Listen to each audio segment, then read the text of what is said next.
यहां हमारी सरकार बनने के बाद हमने महिलाओं के लिए स्पेशल हाट बाजार ईमा मार्केट का निर्माण शुरू किया था। मुझे खुशी है कि आज 4 ईमा मार्केट का भी उद्घाटन किया गया है। इन ईमा मार्केट से मणिपुर की बहनों को बहुत मदद मिलेगी। आपका जीवन और आसान बने, इसलिए अब सरकार ने जीएसटी को बहुत कम कर दिया है। भारत माता की, भारत माता की। मणिपुर के गवर्नर श्रीमान अजय भल्ला जी, राज्य प्रशासन के अन्य अधिकारीगण और मणिपुर के मेरे प्यारे भाइयों और बहनों, नमस्कार। आज मणिपुर के विकास के लिए हजारों करोड़ रुपए के प्रोजेक्ट्स का शिलान्यास और लोकार्पण हुआ है। ये प्रोजेक्ट आप सभी लोगों की ईज ऑफ लिविंग बढ़ाएंगे, यहां इंफ्रास्ट्रक्चर को मजबूत करेंगे और मणिपुर के युवाओं के लिए, यहां के बेटे बेटियों के लिए एम्प्लॉयमेंट के नए मौके भी बनाएंगे। साथियों, जो काम आज शुरू हुए हैं उनमें 2 परियोजनाएं बहुत अहम है। मणिपुर अर्बन रोड प्रोजेक्ट, जिसकी लागत 3,600 करोड़ रुपए से ज्यादा है, और मणिपुर इंफोटेक डेवलपमेंट प्रोजेक्ट, जिसकी लागत 500 करोड़ रुपए से ज्यादा है। ये परियोजनाएं इंफाल में सड़क इंफ्रास्ट्रक्चर को मजबूत करेगी और मणिपुर के उज्जवल भविष्य को नई ऊर्जा से भर देगी। मैं मणिपुर के लोगों को सभी इस विकास योजनाओं के लिए बहुत बहुत बधाई देता हूं, अपनी शुभकामनाएं देता हूं। साथियों, आजादी के बाद देश के पश्चिमी और दक्षिणी हिस्से के बड़े शहरों में विकास हुआ, वहां सपने पले, नौजवानों को नए मौके मिले। अब 21वीं सदी का ये समय ईस्ट का है, नॉर्थ ईस्ट का है। इसलिए मणिपुर के विकास को भारत सरकार ने निरंतर प्राथमिकता दी है। इसी का परिणाम है कि मणिपुर की विकास दर लगातार बढ़ रही है। 2014 से पहले मणिपुर की विकास दर 1% से भी कम थी, 1% भी नहीं थी। अब मणिपुर पहले से कई गुना तेजी से आगे बढ़ रहा है। मणिपुर में इंफ्रास्ट्रक्चर निर्माण का नया दौर शुरू हुआ है। मुझे संतोष है, मणिपुर में सड़कें बनाने की, नेशनल हाईवेज बनाने की रफ्तार भी कई गुना बढ़ी है। यहां गांव गांव तक सड़कें पहुंचाने के लिए भी तेजी से काम हो रहा है। साथियों, हमारा इम्फाल संभावनाओं का शहर है। मैं इम्फाल शहर को भी विकसित भारत के उन शहरों के रूप में देखता हूं जो हमारे यूथ के सपनों को पूरा करेगा, देश के विकास को गति देगा। इसी सोच के साथ यहां स्मार्ट सिटी मिशन के तहत अनेक प्रोजेक्ट्स पूरे किए गए हैं। सैकड़ों करोड़ रुपए के और भी कई प्रोजेक्ट पर तेजी से काम किया जा रहा है। साथियों, इम्फाल हो, मणिपुर के दूसरे इलाके हो, यहां स्टार्टअप्स के लिए, टेक्नोलॉजी आधारित उद्योगों के लिए नए मौके बन रहे हैं। आईटी स्पेशल इकोनॉमिक जोन, इससे इन संभावनाओं को बल मिलेगा। इस जोन की पहली बिल्डिंग भी ऑलरेडी बन चुकी है। मणिपुर में नई सिविल सेक्रेटेरिएट की बिल्डिंग बनाने की मांग बहुत पुरानी थी। अब ये बिल्डिंग भी तैयार है। इस नई बिल्डिंग से नागरिक देवो भव के मंत्र को और मजबूती मिलेगी। साथियों, मणिपुर के अनेक साथी कोलकाता और दिल्ली भी आते जाते रहते हैं।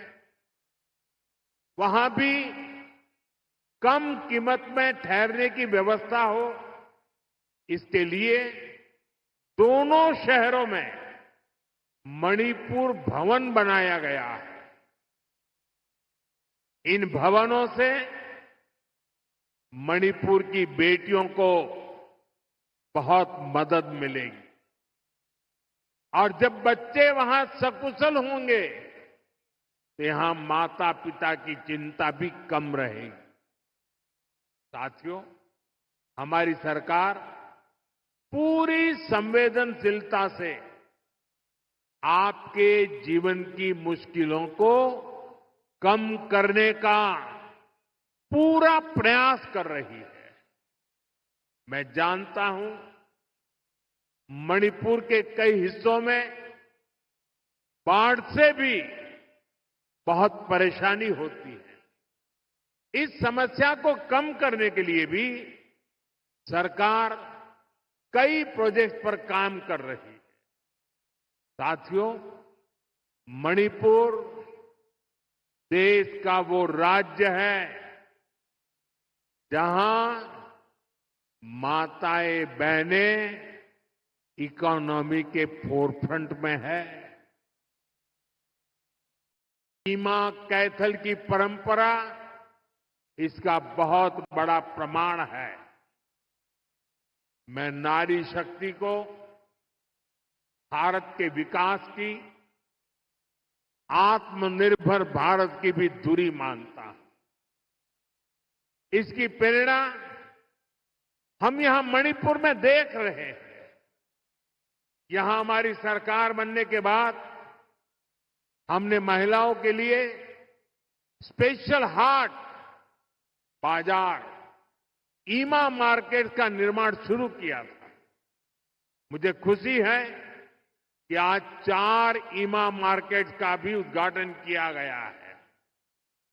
इन ईमा मार्केट से मणिपुर की बहनों को बहुत मदद मिलेगी। साथियों, देश के हर नागरिक का जीवन आसान बनाना ये हमारा लक्ष्य है।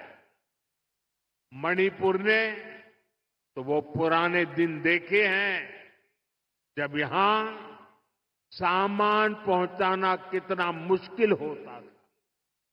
रोजमर्रा की चीजें सामान्य परिवारों की पहुंच से बाहर होती थी। बीते सालों में हमारी सरकार ने उन पुरानी परेशानियों से मणिपुर को बाहर निकाला है।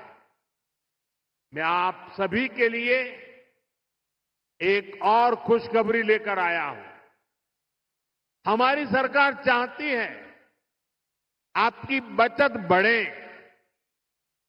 आपका जीवन और आसान बने। इसलिए अब सरकार ने जीएसटी को बहुत कम कर दिया है। इससे मणिपुर वालों को डबल फायदा होगा। इससे हर रोज इस्तेमाल होने वाली अनेक चीजें जैसे साबुन, शैम्पू, हेयर ऑयल, कपड़े, जूते, ये सब सस्ती हो जाएगी। सीमेंट और घर बनाने के सामान की कीमतें भी कम होने जा रही है। सरकार ने होटलों पर, खाने पीने पर भी जीएसटी को बहुत कम कर दिया है।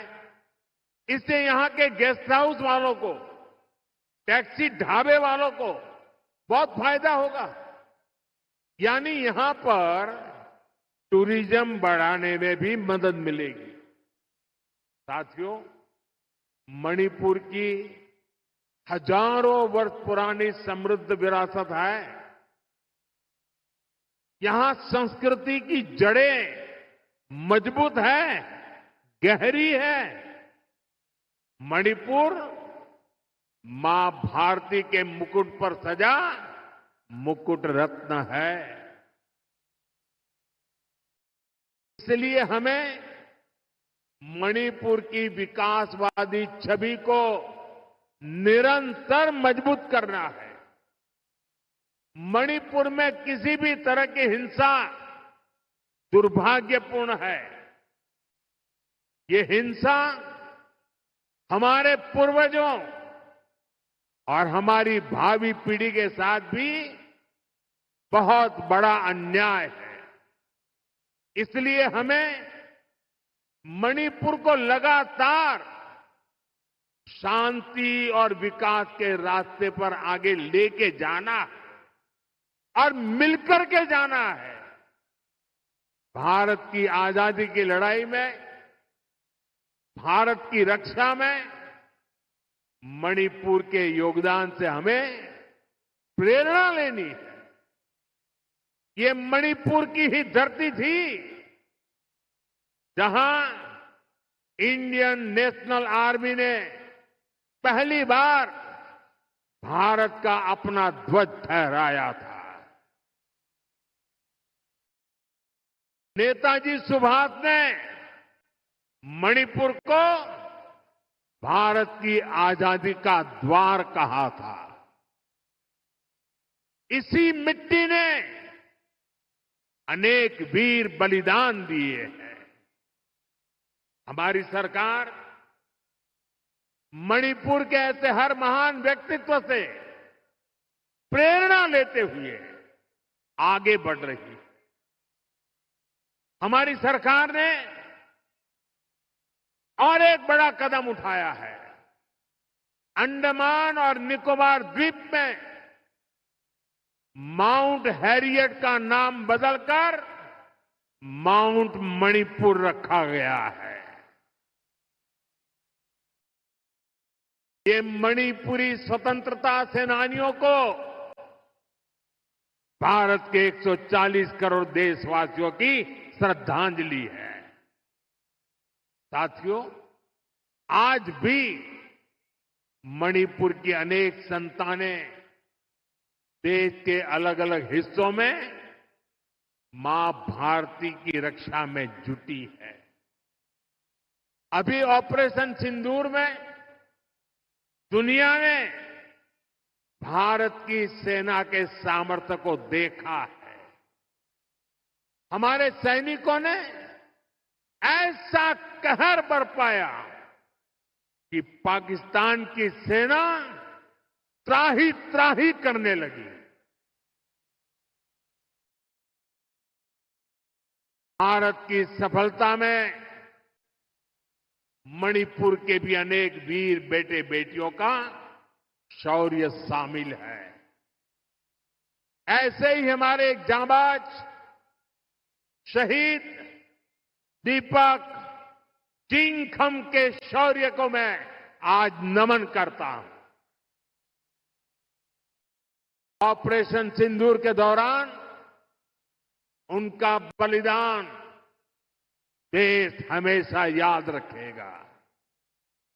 साथियों, मुझे याद है कि साल 2014 में जब मैं यहां आया था तब मैंने एक बात कही थी। मैंने कहा था कि मणिपुरी संस्कृति के बिना भारतीय संस्कृति अधूरी है और मणिपुर के खिलाड़ियों के बिना भारत के खेल भी अधूरे हैं। मणिपुर का नौजवान तिरंगे की शान के लिए जी जान से जुटने वाला नौजवान है। उसकी पहचान को हमें हिंसा के काले साए में दबने नहीं देना है। साथियों, आज जब भारत ग्लोबल स्पोर्ट्स का पावर हाउस बन रहा है, तब मणिपुर के नौजवानों का दायित्व और भी अधिक है। इसलिए तो पहली नेशनल स्पोर्ट्स यूनिवर्सिटी के लिए भारत सरकार ने मणिपुर को चुना। खेलो इंडिया स्कीम और ओलंपिक पोडियम स्कीम से आज मणिपुर के अनेक खिलाड़ियों को प्रोत्साहन दिया जा रहा है। मणिपुर के युवाओं के लिए यहां आधुनिक स्पोर्ट्स इंफ्रास्ट्रक्चर भी बनाया जा रहा है। पोलो को बढ़ावा देने के लिए यहां दुनिया की सबसे ऊंची पोलो प्रतिमा के साथ मार्जिन पोलो कॉम्प्लेक्स स्थापित किया गया है। यहां के ओलंपियंस को सम्मानित करने के लिए ओलंपियन पार्क भी बनाया गया है। कुछ दिन पहले ही सरकार ने नेशनल स्पोर्ट्स पॉलिसी खेलो इंडिया नीति इसकी घोषणा की है। इससे आने वाले समय में मणिपुर के नौजवानों को बहुत अधिक फायदा मिलेगा। साथियों, मणिपुर में शांति और स्थिरता आए, यहां के लोगों के हित सुरक्षित रहे, जो कैंपों में रहने को मजबूर है उनका जीवन फिर पटरी पर आए, इसके लिए हमारी सरकार निरंतर काम कर रही है। सरकार द्वारा विस्थापितों के लिए 7,000 नए घर स्वीकृत किए गए हैं। हाल ही में केंद्र सरकार ने मणिपुर के लिए लगभग 3,000 करोड़ रुपए का विशेष पैकेज भी घोषित किया है। इसमें विस्थापितों की मदद के लिए 500 करोड़ रुपए से अधिक का प्रावधान किया गया है। जिन्होंने हिंसा की आंच सही है वो जल्द से जल्द सामान्य जीवन की तरफ लौटे, ये हमारी बहुत बड़ी प्राथमिकता है। मणिपुर पुलिस के लिए बना नया हेडक्वार्टर भी इसमें आपकी बहुत मदद करेगा। साथियों, आज मणिपुर की इस धरती से मैं नेपाल के मेरे साथियों से भी बात करूंगा। हिमालय की गोद में बसा नेपाल भारत का एक मित्र है, करीबी दोस्त है। साझा इतिहास से जुड़े हैं, आस्था से जुड़े हैं, साथ मिलकर आगे बढ़ रहे हैं।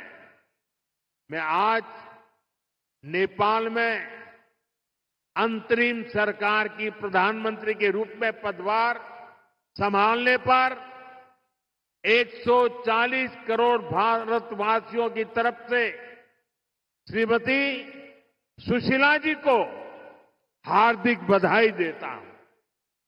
मुझे विश्वास है कि वे नेपाल में शांति, स्थिरता और समृद्धि का मार्ग प्रशस्त करेगी।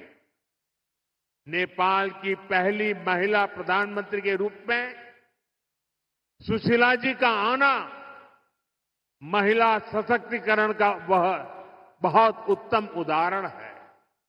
मैं आज नेपाल में ऐसे हर एक व्यक्ति की सराहना करूंगा जिसने ऐसे अस्थिरता भरे माहौल में भी लोकतांत्रिक मूल्यों को सर्वोपरि रखा। साथियों, नेपाल में हुए घटनाक्रम में एक और बात विशेष रही है जिसकी ओर लोगों का ध्यान नहीं गया।